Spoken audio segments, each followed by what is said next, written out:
not sure if anybody has worked with or done work with a personal trainer in the past. We know if you follow the system, you're going to generate huge results, but you got to follow the system.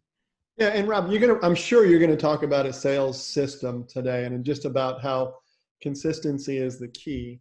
But going back to just more of an introduction to what I heard you say is that you're not going to come in and just kind of do a vanilla cut and dry approach. This is really No, about learning about the culture of the organization and where the sales process is broken and where it might be improved. Did I hear you right, bud? yeah, no, that's spot on. I think one of the things I get a lot of times from companies is they'll call me up and said, "Hey, our guys don't know how to sell value, or we're not sure we're cutting prices too soon, so we're really jumping the gun with clients and with prospects. Can you come in and do like a half hour a day about that?" And I'm like, "Sure, I can do that, but that may not be the cause of the issue. It's like going to a good doctor. You don't want to go to a doctor. You tell him what your pain is, and he immediately starts treating that. You want him to do some kind of Right. evaluation and ask you what's going on. And that's what we do.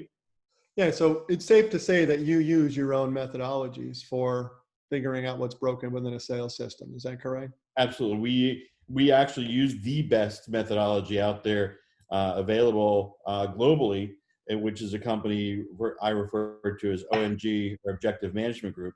And a lot of the information I share with people today will be based on information I share with the partners all over the world, working with the sales leaders to help them do business development and help them improve their sales departments.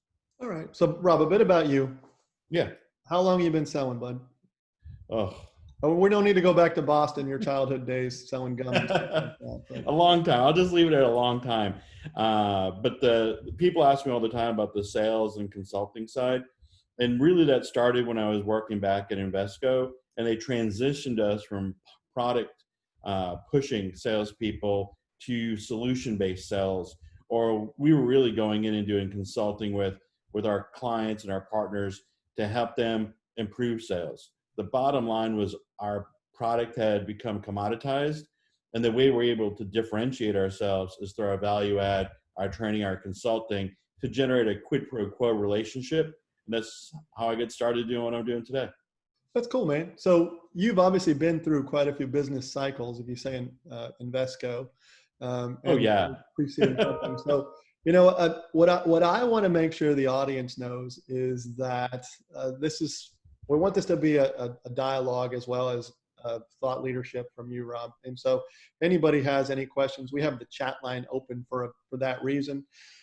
Rob's going to be going through a quasi presentation, but we also have obviously we've got some polls that we're going to release. But so Rob's going to lead this conversation. But I just want to make sure there was a good background for you, Rob. For those of you that don't know Rob, that either know me or Carter, I've known Rob for about 4 or 5 years. He's a really, really funny guy, can be very intense at times, but also his approach to sales and sales leadership is one that I particularly gravitate towards. So I thought, given the nature of what we're going through now, if you're in my sphere of my world, connected with me on LinkedIn, I have a lot of salespeople that I'm connected with, and also being a professional salesperson, times are tough. And so as when I say we, me and Carter have been putting together some webinars and content to help during this economic downturn, one of the things we thought would be really, really valuable would be, hey, let's do some type of webinar about selling and sales. And let's bring somebody that has experience as a salesperson, has experience coaching and leading a team, and bring them to this conversation. And so Rob, not only being a great friend of mine, he's also fantastic at what he does. And so this is not a sales pitch about Rob. This is really more about what we're going through right now. I imagine Rob's going to talk a little bit about pre-COVID and post-COVID and some of the differentiations from a good salesperson to a great salesperson. But then also, what are some of the things that you should be doing right now if you're in an industry that's just hammered by this downturn, but will come back? What are those things you should be doing now? And so with that, I'm going to turn the control over to Rob, but I'm going to also be interjecting. I would also challenge the audience to interject as well. I'll be watching the chat line. And so if anybody wants to raise their hand or pose a question, I'll serve in that capacity. So Rob, thank you for all you do, bud. Like, hey, thanks for having me today. I'm really excited about this because one of the things I enjoy most about what I do is helping people through either difficult times or rough patches, or help them build and grow their business. So this is really a great opportunity for me to do that, and a lot of fun too. One of the things is we start with lighting the business fire. And the reason we're using this and firing everybody up today is because in my conversations with CEOs and other sales leaders, we know that there are things that are working today in some businesses. I've spoken with financial advisors, with promotional salespeople, and even folks in the insurance space. And some of them have had the best quarters or months that they've ever had in their going forward. And right now, like I had one guy, he for the last couple of months, the absolute best sales quarter as a financial advisor. I also work with another company. They did it's a closed-end product, and they needed to raise $100 million in investment capital for this product, and they were able to do so over the phone and doing Zoom calls. When in the past, normally you would do road shows and one-on-one meetings and stuff. They didn't hit their target of 100 million, but they hit $94 million for a closed-end real estate product. So that's pretty damn good. And so there's a lot of challenges that we're going through today. And if you guys in the comments and in the chat, you can put some of the challenges you're facing. But what I hear most often from people. Hey, Rob. Yeah. Do you want to do any polling, bud, to figure out our audience, or you want to wait till later to do that? Yeah, no, if you have the poll ready, go for it. Let's get it. Yeah. All right. So we're going to launch a poll to see where you are in the sales process. We'll launch a few. It should pop up on your screen right now. So what do you do for a living? Are you a salesperson, sales manager, business owner, or are you other? Am I here because I have a crush on Rob and I just want to hear him speak? So let us know what you do.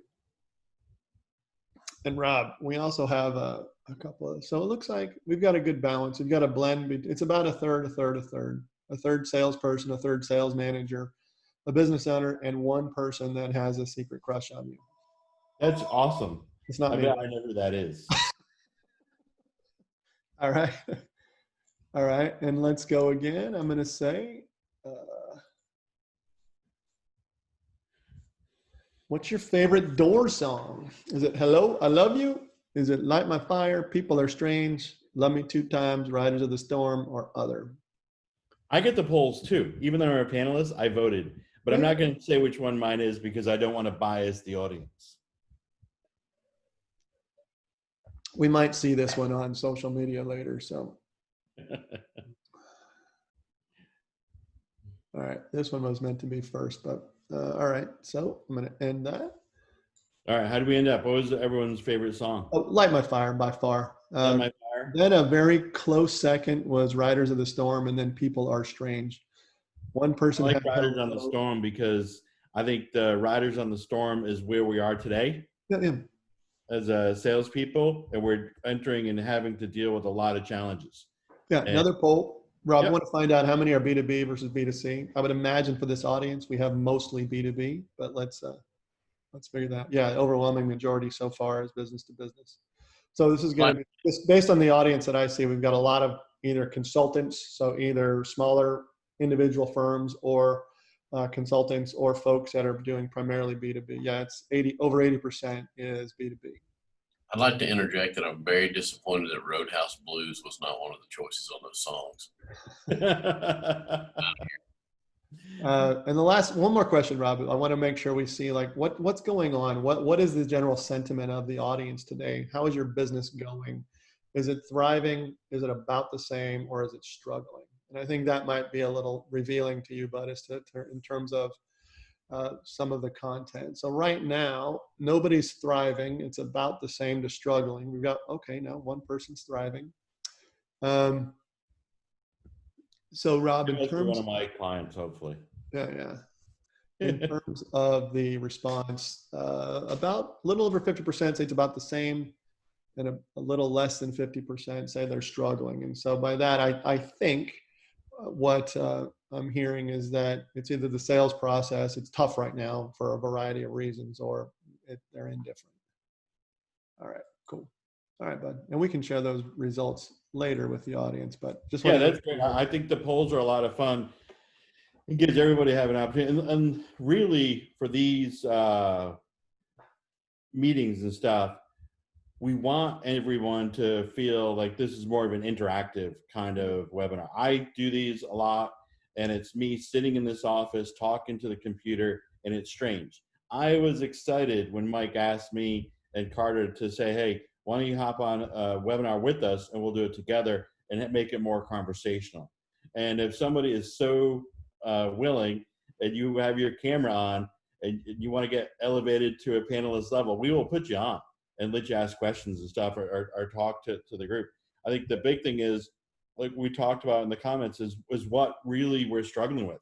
Sales cycles are longer. There's a lot of things that are hurting as far as sales challenges. But to really put it in a nutshell, is that if you were a really good salesperson pre-COVID, and you had about 100 different opportunities in your pipeline, and I use very rounded up numbers, maybe it's 10, maybe it's 15 for you.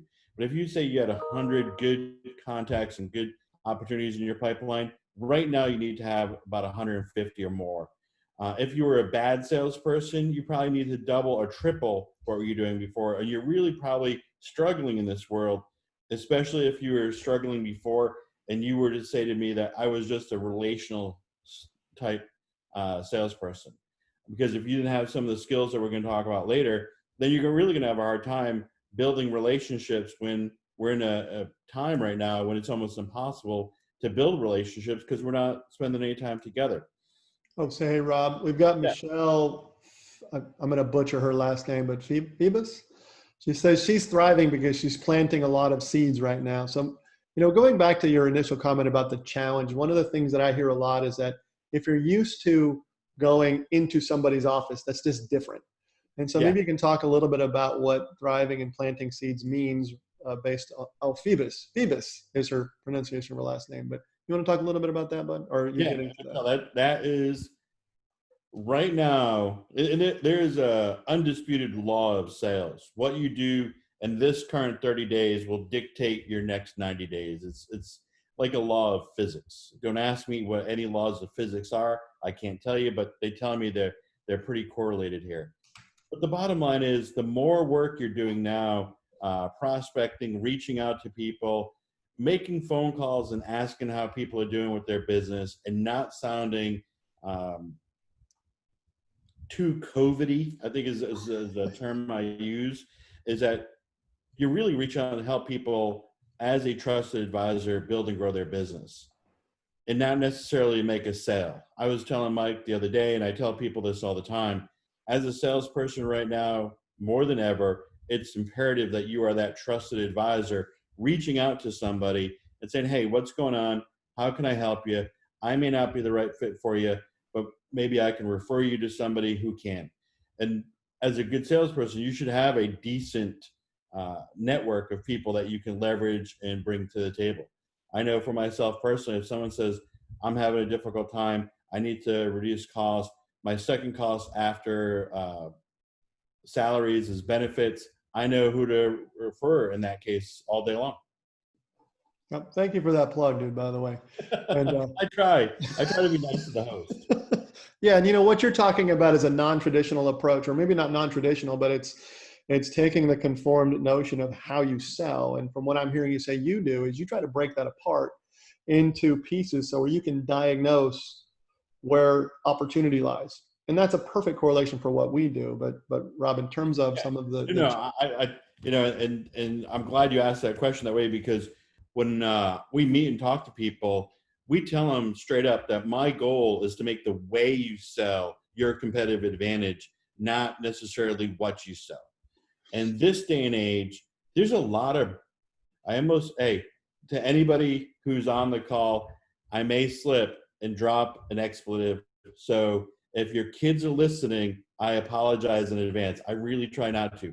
but there's a lot of crappy salespeople out there. And what it does is it muddies the waters for the rest of us. And because of that, people don't want to be sold to, and they don't want necessarily to work with somebody who's just going to waste their time. If you're able as a salesperson to have that conversation, talk to somebody about helping to build and grow their business, that your service can help them in some way, shape, or form, then you're going to beat 99% of the salespeople out there. And I'll share some of the stats that we look at after evaluating nearly 2 million salespeople. There's about 6% of salespeople that are really good. Another 20% that are decent to serviceable, and then all the rest. Mm-hmm. So it's a tough hoe out there for a salesperson because, there's just a lot of people that ruin it for the professional salespeople that take the time to get the training to be able to make the way you sell be more of a competitive advantage than just what you sell. So Rob, with that in mind, one of the things I hope we talk about is as it pertains to the overall engine of how you engage with folks. What I'm hearing you say first and foremost is sometimes when you make that initial contact, you just sound like you have sales breath. You said COVIDy, but it just sounds, so hopefully we'll talk about that. But on your slide right here, you've got 3 facts, 3 right nows, and 3 actionable ideas. Can you talk a little bit about, I'm assuming you're going to talk about facts of what's going on right now. Can you talk a little bit about that, bud? Yeah, oh, absolutely. The 3 facts are pretty straightforward. We are going to come out of this. As Mike alluded to earlier, I've been through this on several times. I've been to the .com crash. I've been to the .com crash, the financial crisis, and then when the oil and gas prices dropped back in 2014. I have friends of mine who've worked on this going all the way back to the oil crisis in 73. That's not me. But there's, the fact of the matter is we do have these boom and bust cycles. And normally they're a little bit more compressed, maybe even every 3 to 6 years. We've had the benefit of being on a nice 10-year run where we haven't had this boom or bust cycle for us to deal with. But the reality is what you do now during this bust cycle or during this situation is critical because it's going to determine your future success. There is no better time than right now to steal market share from competitors, to develop and sharpen the saw on your own skill set, and then also to be and develop those deeper relationships when your competitors are just in a hole. They're afraid, they don't know how to make the calls, they're not comfortable doing it. So the reality is it's a great opportunity. And that's why when we kicked off, for some of the folks that may have come on later, some of the clients I'm working with, I've worked with in the past, over the last 3 to 6 months, have had the best quarters in their entire careers, even given the changes and the difficulties that they're dealing with. And the reality is, sales is harder. I am not going to sugarcoat this. I'm not going to make it sound like, oh, if you're just doing what you're doing before, it's going to be easy. It's not. It sucks.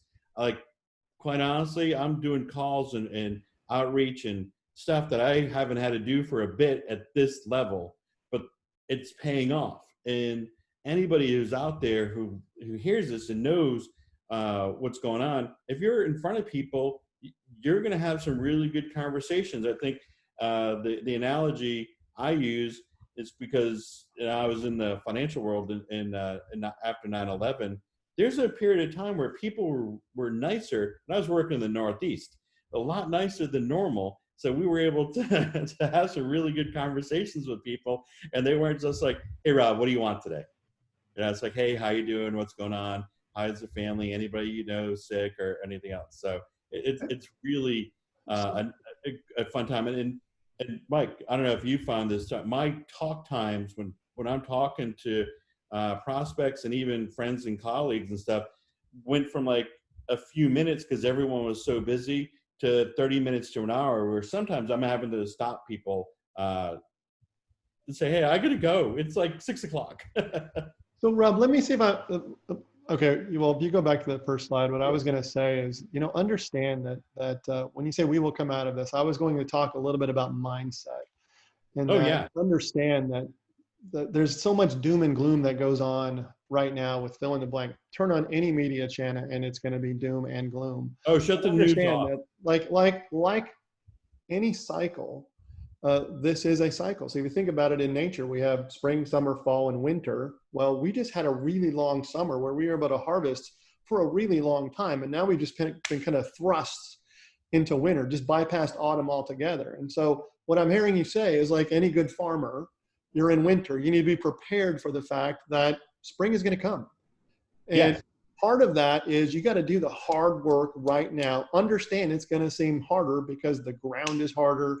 Even people, the mindset of the people that you talk to, they may not be in the right mindset to even hear what you're saying. And so what I'm hearing you say is bootstrap up, because even though you still have to sell and be productive to thrive for your company, just you've got to have the right mindset for yourself.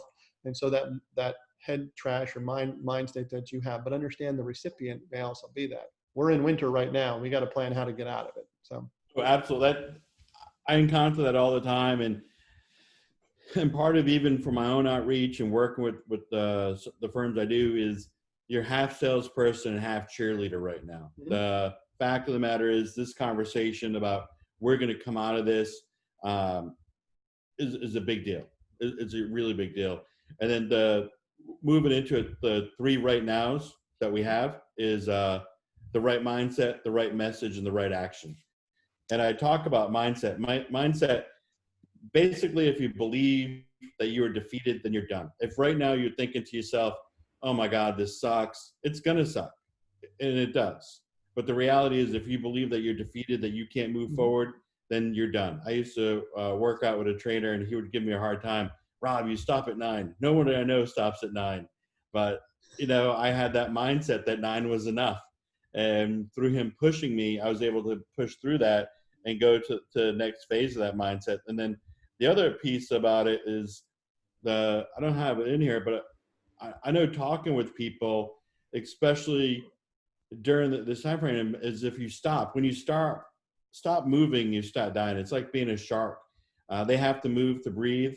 Right now, you need to be moving and doing everything you can to keep the lifeblood into yourself and the company.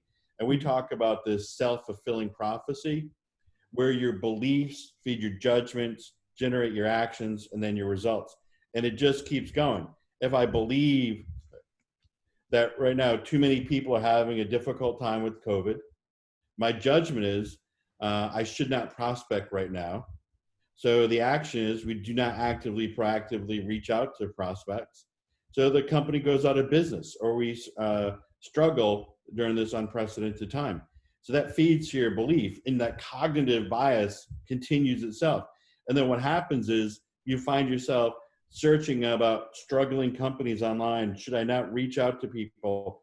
And I think the social media world amplifies whatever biases you have. If you think the world sucks right now, you can find 10 friends who will join you in that pity party and tell you how bad things are. But the reality is, your mindset really drives that. And if you're, I talked about earlier, I don't watch the news anymore. I try to stay away from a lot of negative people on social media. I will snooze you or delete you or block you if you are that negative in my space. I just don't have the bandwidth for it. And really, that personal belief that impacts your judgment, your actions, and your results. Rob, talk a little bit about, and take a step back in terms of the belief of your product. Because as we were talking through this, one of the things that we had said was, if you believe that your product, it's mission driven, right? If you believe that your product is better than anybody else's, then if you have somebody that's in that mindset of they don't want to talk right now for whatever reason, but it's almost like you have to put your belief of your product ahead of your own judgments and actions, because it's a disservice if people don't hear about how I can help them. And it's a disservice if people don't hear about how you can help them. Oh, absolutely. Absolutely. And I think one of the stories that I share with people, as I was working with an organization, they were a learning company. And what they did is they helped kids who were struggling with autism at some level. And their training would help these kids go from where they were today to have a 20 to 50% improvement in their overall abilities. Mm-hmm. And the owner came to me and she was struggling with this and struggling with the sales side of this. And I asked her, well, what's going on? And one of the things that they said is they didn't want to be salesy. And we continued to have the conversation. And as I asked her more questions, and I asked her specifically, why would you want to withhold this information from somebody? Why wouldn't you want them to know that your product or service is out there to make a huge difference in their life, not only as a parent, but also for that child? It was a really an aha moment for them. And they started in my office crying. And I tried to explain to her, like, if you believe in your product, and that's part of it, you really need to believe the product that you offer and sell can make a beneficial difference to your client or somebody that you're working with. Why would you not want to at least make them aware of it or talk to them about it if you know it can improve their situation? For me, I like the sales piece is a big deal for me because it just helps clients. You know, it helps them improve their business, and it's a blast.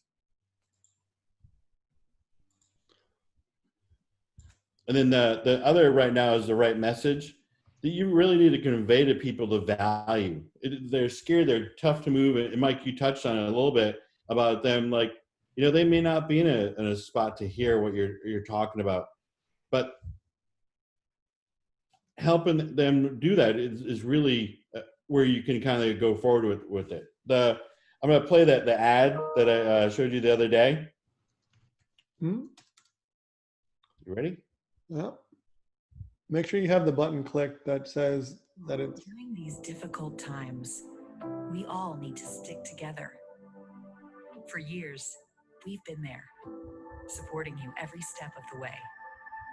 In tumultuous times like these, we want you to isolate, stay safe, and remind you that we're still open for business and that you should continue to purchase our products and feel good about doing so.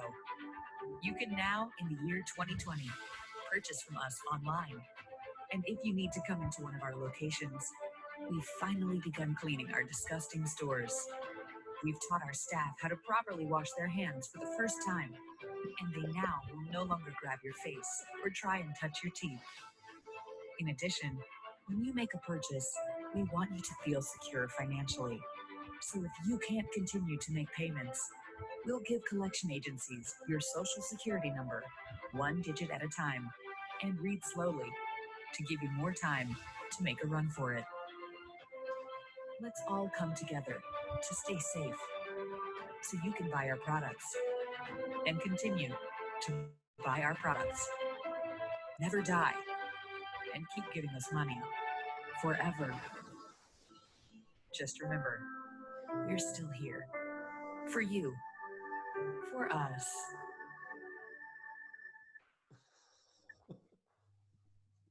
That's one of my favorite COVID ads, because the bottom line is people are out there, you know, and it's not necessarily what you say, it's what people hear. And I know, I'm not sure if I'm unique in this, but the reality is you listen to all the ads out there, and that's what I hear. So the actions. We're talking about you got to keep moving, because when you stop moving, you start dying. The other piece is failure. During this period, more so than ever, be kind to yourself, because you may try some stuff that's a little different outside the box. And when you do that, accept that as part of the process. It's part of the agile process where you fail forward. And when you do, don't beat yourself up about it. Just keep going. And you need to be,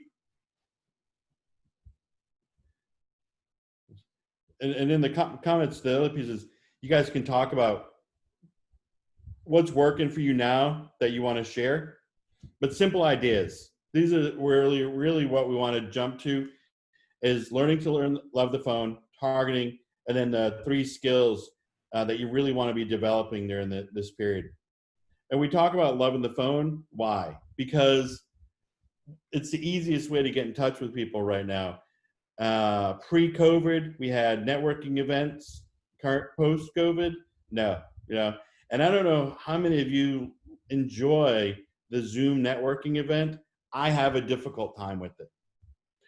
I don't like necessarily just straight cold calls, but if you can do warm calls, and we're going to talk about the prospecting process here in a second. But being able to engage somebody who you may have already emailed or have a relationship with, or talk to somebody. Walk-ins, you can't walk into anybody's office anymore. A, they're not there. B, if you do, you better mask up and make sure your temperature is like 95 and you don't cough and you have no allergies. Trade shows. Good timing, by the way. Huh? Good timing on the call. I know. I've been holding it in until right now. And then trade shows, they're not going to happen until next year at least. Direct mail, I've seen a lot of people having success in direct mail by doing something different. And we can talk about that as well. I had one company, a CRM company, send me a baton. And it was really a great idea. And when they called me and asked me if I got it, I was like, yeah, I got it. Speaking engagements, you can do stuff like this virtually, but in face-to-face, nope. And then virtual seminars is what we can do. Hey, Rob, one thing is I don't know if anybody's read this book before, but it's called How to Get a Meeting with Anybody or Anyone. And the guy his name is Stu Heinecke. I don't know if I said his last name correctly, but That's a great book. He's a cartoonist from the Wall Street Journal, and but his strategy is around content marketing. Because if you think about it, people send a crapload of postcards, and if you go to your mailbox, I get the stack of mail, and I sift it through, and I normally have 2 or 3 things that are worth looking at, and generally it's some type of bill. But his approach is that you have something that's so unique and so different that it either becomes a symbol that they put in their office. Like one example is he has a giant cartoon that has, let's just say I'm trying to send you something. It's a cartoon that says, and it's got a picture of something or a head mounted on the wall, and it says, looks like Rob got another great sale, right? And so it's so big and massive that you end up keeping it as a keepsake. And so it's just a way to create a pattern interrupt. And so that certainly is an opportunity. As you said, direct mail, I thought of one of those. If you have a buyer that has in a space where there's a lot of competition like ours, and you're just looking for a different way, that's a great way to find opportunity. So yeah, if you do not have a relationship or an account like a TIFF Treats or somebody like that, you're definitely missing out. And I know there's other companies out there that you can use. And we're going to talk about that here in a sec. Like, how do you reach people today, right? I use the Fix-It guy as my prospect. But the number of touches is key. One of the things that drives me crazy, I don't know if anybody's in a tip club or a BNI or something like that, and you say, hey, here's somebody I want you to reach out to. Call Mike. He is in the real estate business. He's always looking for a good painter. You give him that referral, and it says, I called Mike once. He never called me back. I was like, Mike's busy. I don't know about you guys. My mom's still around. I can call my mom, and she may not call me back for 3 or 4 days, and that's my own mom. Never mind somebody I've never met or talked to ever. So you got to pick up the phone or send them an email or hit them up 1 or 2 more times. People give up too easily, and we're still seeing that the number of touches it takes to reach your ideal client is between 13 and 18. And I kind of laid out where all the touches are here. Is you have the phone, you have email, you have direct mail, social media. I use the cookie bouquet as the example of the how to get a meeting with anybody. I think he has a lot of great examples in that book. And we can, after the meeting, we can publish the name of the book and stuff and send it out. But the reality is he does some good podcasts and YouTube stuff. If you want to just watch that, if you don't have time to read the book, like I don't. And then you can also, I'm curious where everyone is on this. Using messaging, like shooting somebody a text message. Mike, are you using text message much or at all? I'll only send a text message if I personally know the person, just because I think that's still kind of uh, an area where it's still a little bit, I don't know, it's still a little bit sacred, right? I know, I agree. I agree. And maybe it's it may be a generational thing Yeah, for yeah, yeah. us too. Whereas I almost imagine uh, sending somebody a text message as like knocking on the door at their house. Hey, it's Rob. Just pop it in, you know? But Rob, that's the wrong reference, because "Knocking on Heaven's Door" is not a Door song. Oh, that's Um, right. but hey, Rob, let me ask you a question, because what I'm hearing you say, I mean, so obviously you get a lot of people that just get discouraged because, hey, I talked to somebody and they said no, right? Mhm. And 13 to 18 touches, you might think, well, heck, I can just start shooting out all of this stuff, but it's also going to be a quality touch that's based off of your buyer persona, or how your customers may buy, or how they would prefer to be reached. Is that a fair statement? Oh my God, yeah. And so, If anybody's leading an email or a call with "I'm checking in," just stop. You know, find a reason that you're calling and add value. yeah, so Rob, give a suggestion for somebody that's in a complex space, reaching a buyer for the first time. Because what I typically see is when people contact me, it's like, hey, Mike, let me know if I can help you with any of your stop loss, whatever, right? And like, oh, okay, well, I forget about that crap, right? Yeah, So give some examples of what you consider like a quality outreach for a brand new contact. absolutely. I'm going to try not to use all my examples. I know we have Breeza who's on from the Chamber of Commerce. Mhm. One of the things that she may want to do and share with people is when she reaches out to, and I'll use a completely cold business that falls within their territory. They can reach out and even ask something. Hey, I'm going to use your name. Hey, Michael, this is Breeza giving you a call from the Central Fort Bend Chamber of Commerce. Just reaching out to you today to A, find out what's going on in your business, and B, give you maybe some insights on what I'm hearing from other businesses that Mhm. are doing what you are doing today and having success with that. Is that something you'd be interested in hearing about? And if they're not, then they may say, everything's great. And like, that's okay. But, I know we have this person, this person, this person who are all affiliated with or would do business with a business like yours as part of the chamber. Do you have a contact there? Do you work with someone there? Would you like me to put you in touch with somebody who may be able to help your business? Yeah, so Those are two value adds right off the bat. but let's talk about another Doors song, "Touch Me, Babe." Uh, Yeah, how often, like in terms of the 13 to 18, there's a debate in our office as to how often you should actually be reaching out to folks. What I'm hearing you say is, you know what, it can't and shouldn't be the same way every time. You got to sprinkle in a bunch of different touches. mhm. But what's a good number of times? Is it once per week? Is it once every 3 or 4 days? Or give some feel. I know it's going to be different based on the industry that you're in, but talk a little bit about that. Absolutely. Um, there is a term I use in my training, and and guys that I work with and other folks that I've worked with over the years, we call it, we're going to haunt you like it's Halloween, or until I get a restraining order from the sheriff to stop calling you. It sounds aggressive, and it is. Sounds creepy. It is creepy. But the reality is this: people are crazy busy, Mhm. and your voicemail may never ever get picked up. Your email may go to spam. So you may think you're making these 10 touches, but in reality, they may only see one or two of them.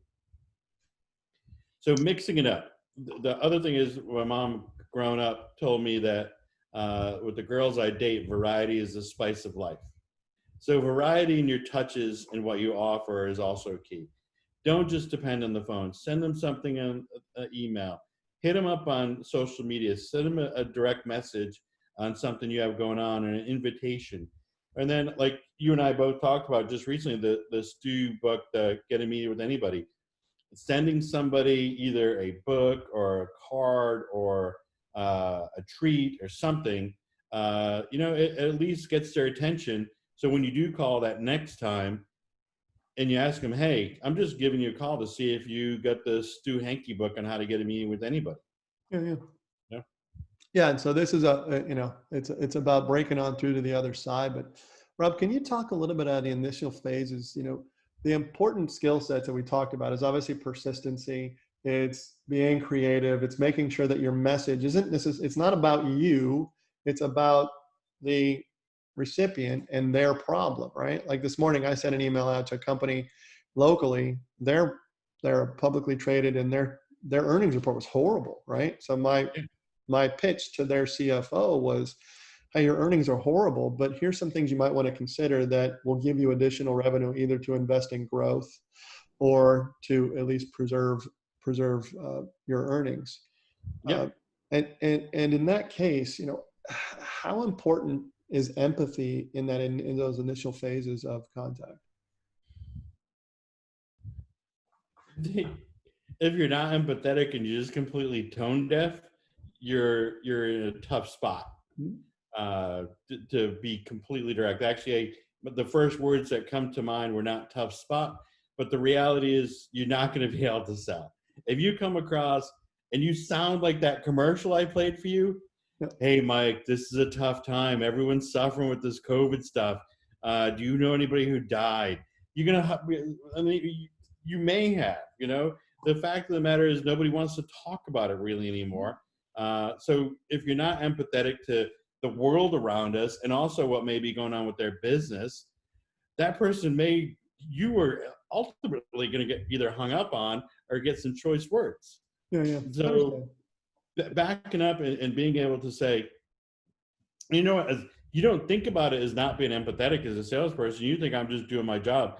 I know in the chat we have some people that they have the salespeople have this attitude, every man for themselves is the mindset. And I assume that this company doesn't have well-defined territories and stuff, or they're just plowing through their territory assignments. But the fact of the matter is, like we backed up, the way you sell is your competitive advantage when working with your clients. And sorry. I put this slide up, and we're going to jump into the skills development phase, because what do most salespeople do when they come and meet with you for the first time? They have this present, demo, quote, proposal-based approach where they come into your office, they don't follow a good discovery process, they're not asking you good consultative questions, they are not able to sell value through the questions they ask, and they don't qualify you as a prospect. And we know that this is the case because only 15% of the people that we looked at have all of these qualities, and the last one being a staged milestone-centric sales process. So, Rob, let me ask you, for folks on the phone, we're all competitive. We're in sales, so we're thinking, all right, am I one of the 15%er, right? Do you have any resources, or how? Because what I'm thinking is people on the phone, or if they're a sales manager or salesperson or a business owner, they're probably thinking either one, how do I assess how consultative I am? Do I offer value in my selling process? Do I qualify correctly? And do I know what stage of the cycle I'm at? And if I'm a sales manager, it's like, how do I train my people? And if I'm a business owner, it's like, how do I make sure I've got the right people on my team? And so do you have something you can say to say, here's a way to assess where you are in each of these four categories? Mm-hmm. I have two things. One of them is a toolkit that you can self questionnaire you can go through. It's I have it in SurveyMonkey. Mm-hmm. I work with companies on, and the next one is the Objective Management Group, which measures 21 core competencies, and these all kind of roll into that. So but let me ask you, Rob, to be a successful salesperson, what I would want to know as I'm looking at this, it's like, okay, if I don't have all of these skills, where do I rely on? Because my company is still going to rely on me to be effective, but what are some strategies I can do? And so we might be going off track here, but no.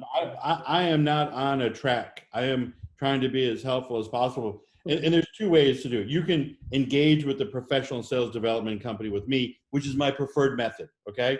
But I know everybody on the call may not be able to do that. If you can just read one book, read Spin Selling would be the one book I would recommend. The other one would be Baseline Selling by Dave Curlin that breaks out a sales process. And then from there, just go to YouTube. You can watch videos on how to be a better consultative seller, how to sell value, how to better qualify people, and then what is a milestone-centric, customer-focused sales process. And like, I want to just jump to one of our other slides here. Rob, while you're doing that, what I'm hearing you say is you have a small, medium, and large approach where, depending on where you are, you have a survey that you can just send out. It's a Survey Monkey. So I'd imagine that's a free thing where you can say, here's where I fall. If you wanted to get a little bit more high tech and say, let's see where our team falls, I imagine you have a way to do that, but that would involve engaging somebody like you. And then you would also say, look, here's some materials you should be reading. If you're a sales professional, understand it's a noble profession, and understand in order to improve, you always have to be, it's kind of like batting practice. You always have to be practicing. You always have to be improving. Spin selling, baseline selling, plus a couple other resources. Did I get you? Yeah, no, that's perfect. Yeah. No, the first question I would ask is anybody who's on the call today on the meeting, do I have a customer-focused sales process? Okay. And if you can't answer affirmative yes, or quite honestly, most companies don't. Only about 20% of the companies that I initially interact with can tell me I have a sales process that I follow that is replicated in my CRM system, and I can track people in our pipeline on where they are based on our systematic approach. Hey, Rob, I'm going to push back a little bit on this because when I hear, do we have a customer-focused sales process? If you ask any salesperson that question, and I'm going to push back on MySpace, Blue Cross, United, Cigna, and Aetna, when they show up, they're going to say, yeah, it's customer-focused, but all they do is they talk about how great they are. And it's just like, it's a waste of freaking time because they're not really selling. They're just talking, right? And so when you say a customer-focused sales process, what do you specifically mean by that? That is based on strong consultative sales skills and abilities. And it starts with the diagnosis phase. Like I have a pyramid up on the screen right now. The presentation phase in our sales process that I work with isn't until the end. And we use the pyramid because we want to build on the different processes. And some people can use stairs where you step from step to step based on your process. Sandler uses a submarine. Dave Curlin uses a baseball diamond. But it's really going from one phase to another and making sure that you don't leave that first phase to the next one until you complete it. So to your point, Mike, and when I started in sales, they didn't train us. You know, we were given a 50-page slide deck and sent on the road to go and meet with clients and pitch product. And then at the end of those meetings, you get, oh, I'll think it over, or hey, Rob, this is great information. Let me get back to you. Why don't we just circle back in 30 days and we'll go from there? And that was just a brush off. They're like, I've given you an hour of my time that you've wasted. And now I need to get back to doing some work that's going to generate revenue for me. And you can go away. And when you call me again, I'm not going to talk to you. If I go through the right diagnosis process with a client or customer or prospect, at the end of that meeting, I'm going to know one of two things. Is there really a reason for them to continue to talk to me? And I'm honest with people. I'm like, listen, I don't see a need here, or I don't see there's a right fit, or I don't think, I think you're doing, I've had that conversation. You're doing everything right. You're doing everything you should be doing as a sales organization. And I don't see where I can really add a ton of value, except maybe on the fringes, and walked away from deals. So that diagnosis piece is getting that, what I refer to as that compelling reason for change. Is there really a compelling reason for them to make some kind of change or to part with their money? And also, is there a sense of urgency? Is there a real need to do this and to do it in the near term? Does that make sense? Does that answer that question? Oh, well, I'll ask the audience, but yeah, that makes sense to me. It's really what I'm hearing you say is the definition of customer focus isn't so much believing that you've got a great presentation and it talks about, and it has the customer logo on the slide. It really is, what's the customer's pain? What's the problem that you're trying Yes. to fix? And I have a great barometer that you can use. Yeah, yeah. If you go into a sales meeting and you're talking more than 20 or 30% of the time, you do not have a customer focused sales model. You Yeah. want your customer talking, and you do it you prove how smart you are through the questions you ask. Yeah, it's kind of like going to the doctor's office, right? Where the doctor's not just, you're going to walk in and see, Rob, you're really sick, you're going to die, right? It's, hey, tell me what's going on. And so they're going to go through the diagnosis process, and based on their training, they're going to come to a conclusion. Either, hey, go home, get some rest. You don't need my help. You're just maybe a little paranoid. To, here are some recommended therapies for fixing your problem, right? That's Exactly. what I'm hearing you say. So the focus isn't so much on the quality of the presentation. It's how you use your assets to deliver a solution that is completely about the customer. And a doctor's office visit is. And I love that analogy. From a medical standpoint, it's great because if you walk into someone's office and you say, you know what, it looks like your accounting sucks. Because I sell accounting services, and here's my platform that you should use, and you should definitely use our services because this is how I perceive what's going on here. They're going to react probably negatively unless you ask them some questions and get them talking about what some of their accounting challenges may be. I got you. And so in terms of the sales process, what I'm hearing you say is a good sales process, you'll have the intuitive ability to come up with a diagnosis. Investment to me means, is the customer invested in hearing about a solution, and how are they going to go about making a decision? And then from using Sandler, a commitment is like when you close the submarine door and they agree, he calls it a verbal contract. Yep. But you shut the door and you move the process forward. And only when you get to that point can you really start talking about some of the solutions. And that would be the present. Yeah, an advance agreement. When you move from step to step, you qualify that you're, hey, after talking to you for the last 30 minutes and finding out about your business, this is as I hear it, this is the issue that you're dealing with. It's costing you X amount, and for you personally, it's keeping you up at night. So if we're able to, and then you move to that next step, which should be the investment stage, and finding out like where would they get budget for, how can you help them? Like I work with a lot of corporate clients, and there is never money in the budget to do any kind of sales development consulting. This just doesn't. People don't think about it until they need it. Mm-hmm. So having the corporate background to help people work through that maze of getting approval is a lot of times what we talk about there. Yeah, understand it. So Rob, we're coming up. This hour has gone really quick. And in respect for anybody's time, we got 5 minutes left. So in terms of like a wrap up, what I've heard you say is really at the core is how understanding what you. Oh well, we're at the end. Okay, you want to wrap it up then?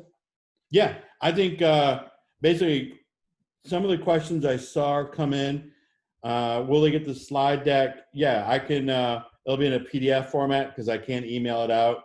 So just, I think Mike put my email address in there. Just shoot me an email and ask for it.